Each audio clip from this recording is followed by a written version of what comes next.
الحمد لله رب العالمين، والصلاة والسلام على سيد الأنبياء والمرسلين محمد بن عبد الله الأمين وعلى آله وأصحابه وأزواجه وذرياته وأهل بيته وسلم تسليما كثيرا كثيرا. أما بعد، أعوذ بالله من الشيطان الرجيم. بسم الله الرحمن الرحيم.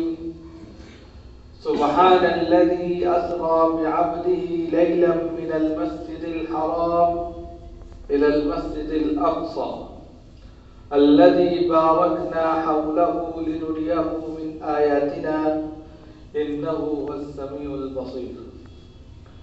صدق اللہ العلی العظیم. محترم بزرگ اور دوستوں، دینی اور ایمانی بھائیوں، اللہ رب العزت کا شکر ہے، اس کا کرم ہے کہ اس نے ہمیں اپنی بارگاہ میں آنے کی توفیق عطا فرمائی. حضرات،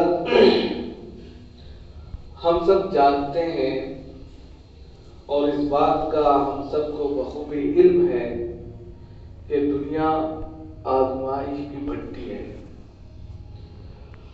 اس آزمائش میں ہر انسان گویا کہ ایک آزمائش میں مبتلا ہے، ایک امتحان میں ہے، اور امتحان گاہ میں بیٹھا ہوا اس دنیا کا پرچہ حل کر رہا ہے.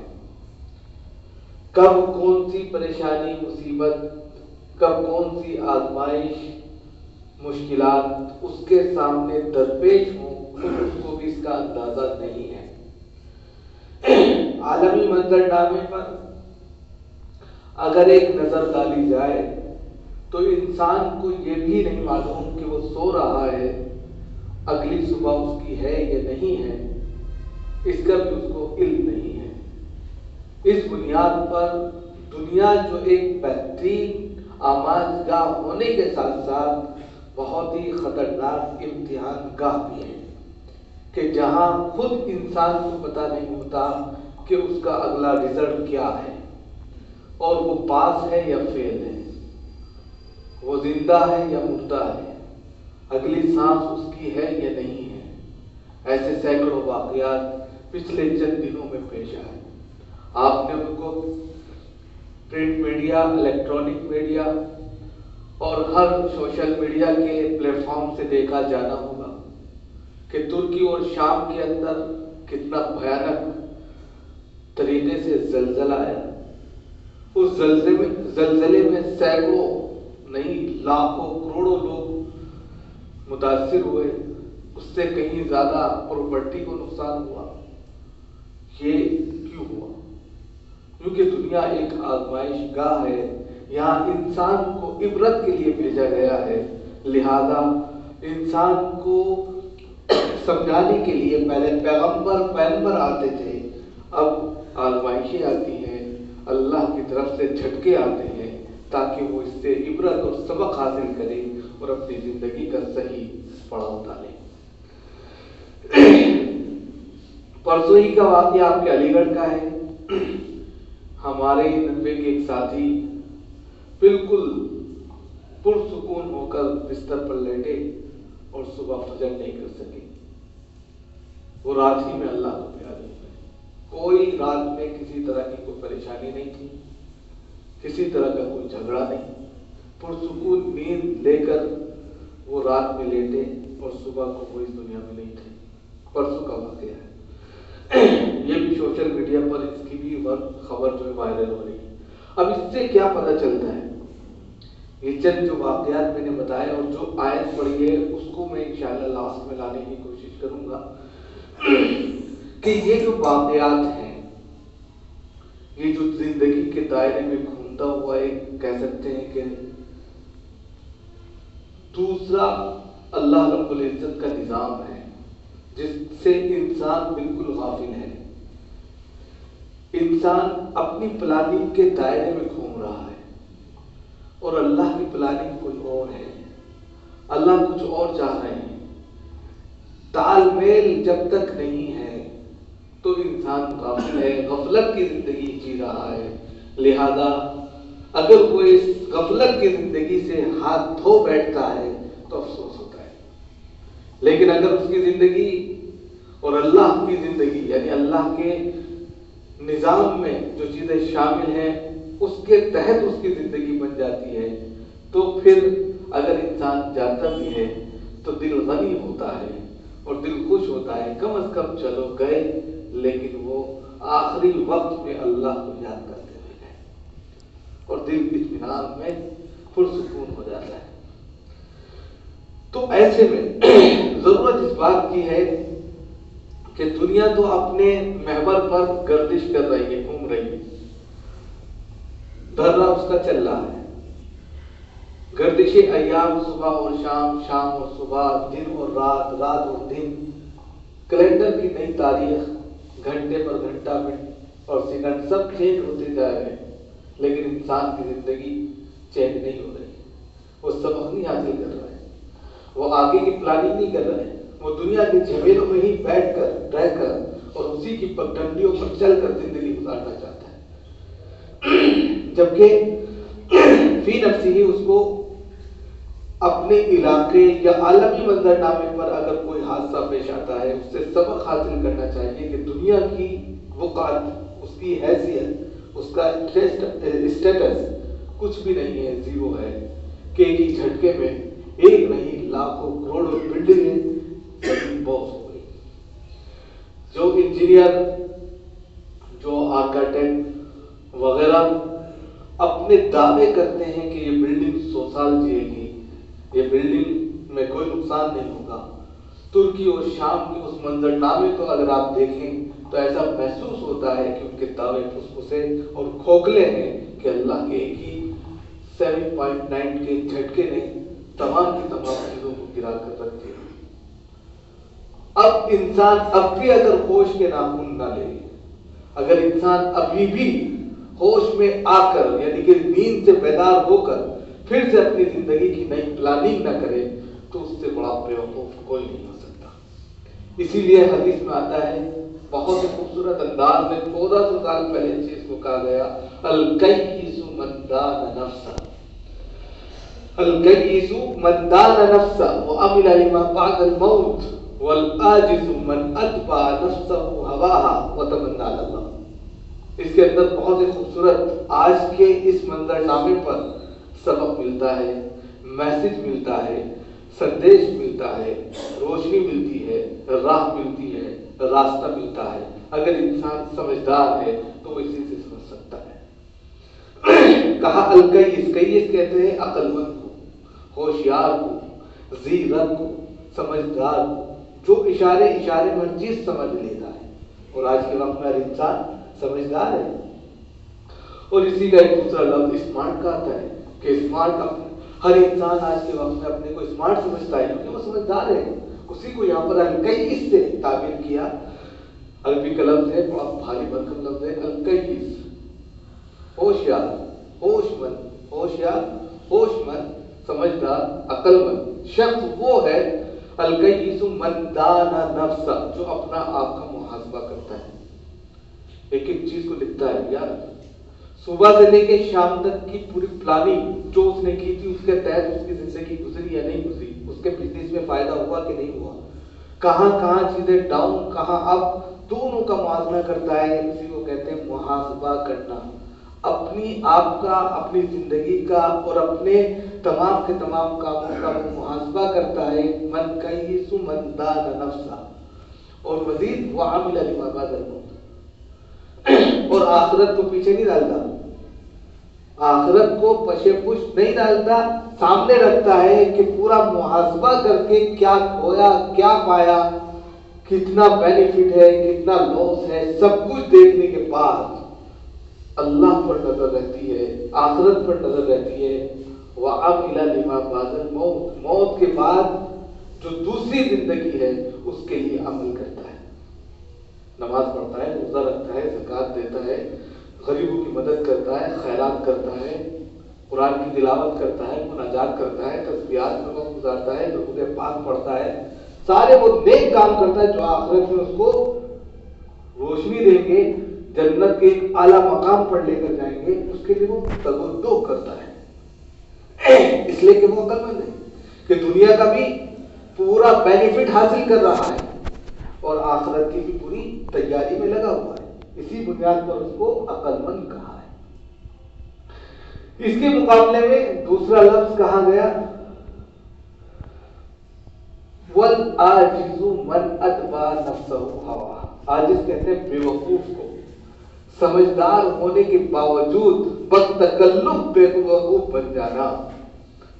عاجز، ارے ہم تو جانتے ہی نہیں، سب کچھ جانتے ہوئے ہم کو خبر ہی نہیں، ہم کو اس کے بارے میں علم نہیں۔ تو عاجز بے وقوف کو کہتے ہیں، کم عقل کو کہتے ہیں، جان بوجھ کر اپنی ناسمجھداری کو کہتے ہیں، کم عقلی کو کہتے ہیں، نادانی کو کہتے ہیں، سب کچھ اس کے اندر آ جائیں گے۔ چاہے وہ کھلا کھلا بے وقوف جاہلانہ ٹائٹل لگائے یا کم عقلی، کم نادانی کی بنیاد پر اپنے کو کم حیثیت کر گئے، سب اس کے اندر ہے۔ وَالْعَاجِزُ مَنْ أَتْبَعَ نَفْسَهُ هَوَاهَا، عاجز جو ہوتا ہے، بے وقوف جو ہوتا ہے، ناسمجھ جو ہوتا ہے، خواہشات نفسانی کا پجاری ہوتا ہے۔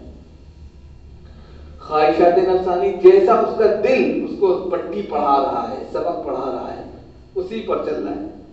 ارے آج جو ہے وہاں بھول-بھلیا گھومنے جانا ہے، چلو جا رہے ہیں۔ آج جو ہے چوک جا کر جو ہے جلیبی کھانی، چلو بھائی۔ جیسے دل نے کہا ویسے جا کر وہ اپنے دل کی تمام خواہشات کو پوری کر رہا ہے، اسی کو کہا کہ وہ خواہشات نفسانی کا پجاری ہوتا ہے۔ اگر دل نے کہا کہ جوا لگاؤ، جوا سٹے میں پیسہ برباد کر دیتا ہے۔ دل نے کہا کہ چلو شراب کھانے چلو، تو وہاں چلا جاتا ہے۔ دل نے کہا کہ چلو ادھر ادھر گھوم کے آتے ہیں، مستی کرتے ہیں، وہاں چلا جاتا ہے۔ تو خواہشات نفسانی کا وہ پجاری ہوتا ہے، یعنی اس پر وہ چلتا ہے، اس پر ایمان رکھتا ہے۔ اچھے اور برے کی سمجھ اس کو پتہ ہی نہیں، ارے ادھر جائیں گے تو کیا ہوگا، ہمارا وقت برباد ہوگا، ہم کوئی کام دھندا کر لیں تو پیسے کما سکتے ہیں۔ نہیں، اس طرف اس کا ذہن نہیں رہتا، وہ صرف مزے لینے کے لیے دماغ نے اور دل نے جو کہا اس پر چل بیٹھتا ہے۔ تو خواہشات کا پجاری ہوتا ہے، اور پھر کیا کرتا ہے، وَتَمَنَّا عَلَى اللَّهِ، اور اللہ سے بڑی بڑی امیدیں رکھتا ہے۔ ارے اللہ غفور الرحیم ہے، اللہ ستار ہے، غفار ہے، اللہ تو معاف کر دیں گے، ایک ہی جھٹکے میں نکال دیں گے، پرسرات سے ایسے گزر جائیں گے، سیدھے جنت میں جا کے ٹکیں گے، اور بہت بڑا محل ہوگا۔ یعنی اتنی بڑی بڑی باتیں کرے گا، عمل کچھ نہیں، عمل ایک دھلنے کا نہیں۔ نماز کے لیے یا نماز کے علاوہ دوسرے جو اسلام کے فنڈامنٹلز ہیں ان کے لیے اس کی کوئی قربانی نہیں، لیکن اللہ سے امیدیں اس قدر لگا لی کہ جنت میں اللہ جیسے ٹکٹ لے کر بیٹھے، بھیا تم لو اور سیدھے جاؤ، بالکنی میں بیٹھ جاؤ جا کے اور دیکھو جا کر مزے لو۔ ارے پہلے اس کے لیے عمل ہوتا ہے، کام ہوتا ہے۔ اللہ نے اس دنیا میں بھیجا ہی کیوں ہے؟ آزمائش کے لیے بھیجا ہے۔ اللہ نے اس دنیا میں بھیجنے کا مقصد ہی یہی ہے کہ ہم تپائیں گے، تڑپائیں گے، بھٹی سے نکالیں گے، کندن بنائیں گے، اور پھر جو اس میں نکھرا ہوگا کھرا اور کھوٹا الگ کر دکھا کر پھر جو ہے اس کو الگ یہ تو بھیجیں گے۔ تو یہ ساری چیزیں جو ہے ہمارے سامنے ہیں۔ اب ایسے میں بیچ بیچ میں جب انسان بہت زیادہ غافل ہو جاتا ہے، اللہ سے دوری بنا لیتا ہے، دنیا پر پاپ بہت زیادہ ہونے لگتے ہیں، گناہ بہت زیادہ ہونے لگتے ہیں، اور دنیا کے اندر جو ہے پاپوں کی دنیا کچھ زیادہ سرایت کر جاتی ہے، تو پھر اللہ اپنا جلوے دکھاتے ہیں، اپنی تجلیات کا ظہور لوگوں کے سامنے رکھتے ہیں کہ اس دنیا کو تم اپنی دنیا سمجھ بیٹھے ہو، یہ دنیا تمہاری نہیں ہے۔ لہذا اس پورے نظام کو، جو نظام چل رہا ہے دنیا کا، صرف 7.9 کے ایک جھٹکے میں پوری دنیا کو ہلا کر رکھ دیا۔ اب آپ بتائیے، دنیا اپنے سنتولن پر ہے، یعنی کہ اپنے محور پر برقرار ہے، پہاڑ اور دوسری تمام چیزیں دنیا کو روکے ہوئے ہیں، ورنہ تو آپ نے سائنس میں پڑھا ہوگا کہ دنیا گول ہے، سنتری کی طرح چپٹی ہے، بالکل ویسی ہے. اب ظاہر سی بات ہے جو چیز گول ہوتی ہے تو گھومے گی نا. گول چیز کو کہیں رکھ دیجیے ادھر جائے گی ادھر جائے گی ادھر جائے گی, لیکن بھاری چیز اس کے اوپر کوئی چیز رکھ دی جائے تو وہ رک جاتی ہے. اللہ نے دنیا کو بنا کر چاروں طرف سے بڑے بڑے پہاڑ اس کے اوپر لاد دی تو یہ بالکل ثابت ہو گئی, جم گئی. لیکن جب انسان کے پاپ بہت زیادہ ہونے لگتے ہیں, اللہ کی نافرمانیاں بڑھ جاتی ہے اور اللہ کے حکم کو توڑا جانے لگتا ہے, تو پھر یہ زمین کانپنے لگتی ہے, پہاڑ تھرانے لگتے ہیں. اللہ اسی میں تجلی ڈال دیتا ہے, ہلنے لگتے ہیں, ایک ہی جھٹکے میں پورا ہلا دیتا ہے. یہ بھی صرف اس لیے ہوتا ہے کیونکہ اذا زلزلت الارض زلزالها واخرجت الارض اثقالها, یہ پوری صورت جو ہے اسی کے تعلق سے اللہ رب العزت نے بیان کی ہے کہ ہم جب زمین کے اندر بھوچال لے کر آئیں گے, ہلا کر رکھ دیں گے, تو وہ قیامت کا بھیانک منظر ہوگا کہ ہر چیز ٹوٹ پھوٹ کر فنا ہو جائے گی. اور یہ چھوٹے چھوٹے جو نظارے دکھائے جاتے ہیں یہ بھی قیامت صغریٰ کی نشانیاں ہیں کہ آدمی سوچے کہ کیسے کل فراش المبثوث, کیسے دنیا روئی کے گالوں کے مانند اڑتے پھرے گی. اگر اس کا نظارہ دیکھنا ہے سوشل میڈیا کے ذریعے آپ دیکھ سکتے ہیں ترکی اور شام کے اندر جو اس وقت بھیانک ایک منظر کشی ہے, اس میں روئی کے گالوں کے مانند کا منظر بالکل صاف نظر آتا ہے کہ بڑی بڑی بلڈنگیں جب اوپر سے ان کی فوٹو لی جاتی ہے بالکل وہی بالکل کل فراش المبثوث کی طرح روئی کے گالوں کی طرح اڑتی نظر آتی ہے. یہ قیامت صغریٰ نہیں تو اور کیا ہے؟ اب ایسے میں انسان اب بھی سبق حاصل نہ کرے تو بہت افسوس کی بات ہے. تو یہ تو ہمیں عبرت حاصل کرنی چاہیے, اپنی پلاننگ جو بھی ہے اس پلاننگ میں اللہ کی منشا کو اور آخرت کی فکر کو اور اس کی یاد کو اور اس کی تیاری کو ڈال کر پھر مشن آگے بڑھانا چاہیے. یہ تو ایک سبق اور عبرت کا ہے. لیکن ساتھ ہی ساتھ انسانیت ہونے کے ناطے ایک دوسرا سبق ہمیں یہ ملتا ہے کہ ہم انسان ہیں, ان کے اوپر آفت اور مصیبت ہے تو ہم ان کا درد کا درما بنیں, ان کا سہارا بنیں. یہی انسانیت کی سب سے بڑی خوبصورتی ہے کہ جس وقت جس چیز کی ضرورت ہوتی ہے دوسرا انسان اس کا ہاتھ بن جاتا ہے, اس کا سپورٹ بن جاتا ہے, اس کی لاٹھی بن جاتا ہے. آج کے وقت میں ملک شام اور ترکی کے اندر جو حالات ہیں اس کے لیے آپ اپنا جو بھی یوگدان دے سکتے ہیں وہ دیں. یہ ایک صدقہ جاریہ ہوگا اور انسانیت کے ناطے آپ کی ایک ہمدردی ہوگی جو اللہ کو بہت زیادہ پسند ہے. نمبر تیسری چیز جو آپ کے سامنے اس وقت پیش کرنی ہے وہ یہ ہے کہ آج 25 رجب ہے. 25 رجب کے بعد آج ہی کی رات 26 رجب لگ جائے گی, یعنی کہ یہ 27ویں کل. عام طور پر ہم نے یہاں دیکھا کہ اس رات میں جگنے کا اہتمام بہت ہونے لگا اور اس کو شب معراج کے نام سے لوگ تعبیر کرتے ہیں. آج شب معراج ہے, گویا کہ چاند رات. جس طریقے سے آپ نے دیکھا ہوگا شب برات پر یا شب قدر میں لوگ جگتے ہیں, پوری پوری رات جگتے ہیں, اور شب برات پر تو قبرستان بھی جاتے ہیں, اور شب برات پر تو انسان شیرنی بھی تقسیم کرتا ہے, رات بھر عبادت بھی کرتا ہے. تو دیکھیں حدیث میں اس کا تو کہیں نہ کہیں ملتا ہے, ثبوت ملتا ہے کہ آپ صلی اللہ علیہ وسلم نے ایک مرتبہ حضرت عائشہ رضی اللہ تعالیٰ عنہ کے یہاں تھے اور وہاں سے جنت البقیع چلے گئے تھے اور حضرت عائشہ آپ کے پیچھے گئی تھی. تو وہاں سے ثبوت ملتا تھا کہ آپ 15 شعبان کو یعنی کہ قبرستان گئے تھے اور اس طریقے سے آپ نے مردوں کے لیے دعا کی تھی. وہ ثبوت ملتا ہے. اور 15 کی رات کو عبادت کرنا اور تقدیر کا جو وہ ہے پورا ایک کانسیپٹ ہے, وہ انشاءاللہ اگلے کسی جمعے میں بیان کیا جائے گا. لیکن اس کے علاوہ شب معراج یعنی 27ویں شب رجب کی 27 تاریخ کو اس نام پر جگنا کہ آج کے دن آپ صلی اللہ علیہ وسلم کو معراج ہوئی تھی, اور یہ معراج کا حق بھی وہی ہے جو شب قدر کا ہے, سراسر غلط ہے. اس کو سمجھنا چاہیے.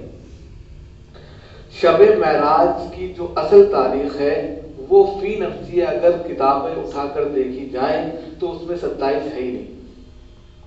رجب کا مہینہ تو ملتا ہے کہ آپ کو معراج رجب میں ہوئی ہے، لیکن 27 کی قید لگا کر تو یہ سراسر غلط ہے، نہ انصافی ہے. نمبر 1. دوسرے، معراج ہے کیا؟ معراج کے 2 سرے ہیں، 2 حصے ہیں. میں نے آپ کے سامنے آیت پڑھی تھی، سبحان الذی اسرا. اسرا یہ الگ حصہ ہو گیا، بعبدہ. اب یہاں پر اسرا سے لے کے مسجد حرام سے مسجد بیت المقدس تک کا ایک سفر ہے، اور وہاں سے دوسرا سفر جو ہے وہ معراج ہے. سبحان الذی اسرا بعبدہ لیلا من المسجد الحرام الی المسجد الاقصی. پہلا سفر، اس کو اسرا کہتے ہیں. اسرا یسری، اسراء کے معنی آتے ہیں راتوں رات لے کر جانا. وہ ذات جو اپنے بندے کو راتوں رات مسجد حرام سے اٹھا کر مسجد بیت المقدس لے گئی، یہ اسراء ہے. یعنی حضرت جبریل کے ذریعے آپ صلی اللہ علیہ وسلم کو مسجد حرام یعنی مکہ المکرمہ سے اٹھا کر راتوں رات بیت المقدس پہنچایا گیا. وہاں اپنے تمام لوگوں کی یعنی تمام پیغمبروں کی امامت کی، اور پھر وہاں براق کے ذریعے سدرۃ المنتہا الی سدرۃ المنتہا پر لے جایا گیا. اور پھر وہاں سے حضرت جبرائیل نے کہا کہ اب میری انتہا یہیں تک ہے، اب آگے آپ جائیے. یہ جس کو کہتے ہیں معراج. بیت المقدس سے لے کر الی سدرۃ المنتہا تک کا جو سفر ہے اس کا نام معراج ہے. معراج کے معنی آتے ہیں چڑھنا، سیڑھی جس کو کہتے ہیں نا، اوپر چڑھتے چلے جانا، لہذا یہ معراج ہے. تو ان دونوں کو سمجھنا چاہیے کہ معراج یا شب معراج یہ 2 حصوں میں ڈیوائیڈ ہے. دوسرے، اس کے اندر سب سے اہم چیز جو ہے نماز کا تحفہ دیا گیا تھا. ہم نماز کے پابند بنے، یہ سب سے اہم چیز ہے، نہ کہ رات کو پورے سال میں ایک دفعہ شب معراج بنا کر نماز سے دوری بنائے رکھنا. یہ کسی طرح جائز نہیں ہے. اللہ تعالیٰ ہم سب کو